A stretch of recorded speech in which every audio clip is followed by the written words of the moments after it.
ఇప్పుడు మనం hyper tension అంటే అధిక బీపీ ఉండడం వల్ల ఏం జరగవచ్చు? హైపర్ టెన్షన్‌ని సైలెంట్ కిల్లర్ అంటారు. అంటే నెమ్మదిగా అది మనల్ని చాలా ఇబ్బందికి గురి చేస్తుంది.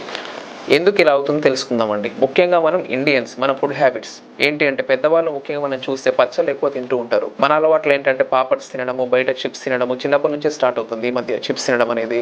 ఇంకా బయటి ఫుడ్స్ తినడం అలవాటు ఉండి వాటిలో ఎంత ఉప్పు వేస్తారో మనకి అంత అవగాహన ఉండి ఉండదు. వీటి వల్ల ఉప్పు శాతం బాడీలో ఎక్కువైపోతుంది. ఇలా ఉండడం వల్ల బీపీ అనేది పెరిగిపోతుంది. మనకు తెలిసిందేంటంటే బీపీ ఎక్కువుంటే ఒళ్ళు తిరగడం చాలామంది చెప్తుంటారు పేషెంట్స్. మాకు బాగా ఒళ్ళు తిరుగుతున్నట్టు అనిపిస్తుంది, హెడేక్ అనిపిస్తుంది. అప్పుడే బీపీ ఉంది అనే అపోహలో ఉంటారు వాళ్ళు. కానీ నార్మల్ బీపీ అనేది సాధారణంగా 130/80 వరకు ఉండొచ్చని అంటాం. చాలా మందికి మా ఓపీకి వచ్చే వాళ్ళలో చాలా క్యాజువల్ కనపడుతూ ఉంటారు. రొటీన్ చెకప్‌కి వస్తారు. వాళ్ళలో కూడా బీపీ 180, 190స్ కూడా చూసిన సందర్భాలుంటాయి.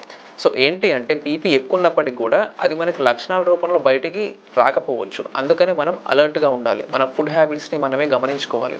బరువు ఎక్కువున్నాం, ఈ ఫుడ్ హ్యాబిట్స్ చాలా బ్యాడ్‌గా ఉండేవాళ్ళు గానీ, బరువు ఎక్కువున్న వాళ్ళు గానీ, ఇంట్లో తల్లిదండ్రులకు బీపీ ఉన్నవాళ్ళు గానీ, ఇలా ఉన్నట్లయితే వీళ్ళు బీపీ అప్పుడప్పుడు చెక్ చేయించుకోవడం చాలా మంచిది. ఎప్పుడైతే మనం మాట్లాడుకున్న నార్మల్ వాల్యూ కంటే బీపీ ఎక్కువుందని మీరు గమనించారో, అప్పుడు వెంటనే మీరు ఫిజిషియన్‌ని సంప్రదిస్తే చాలా మంచిది.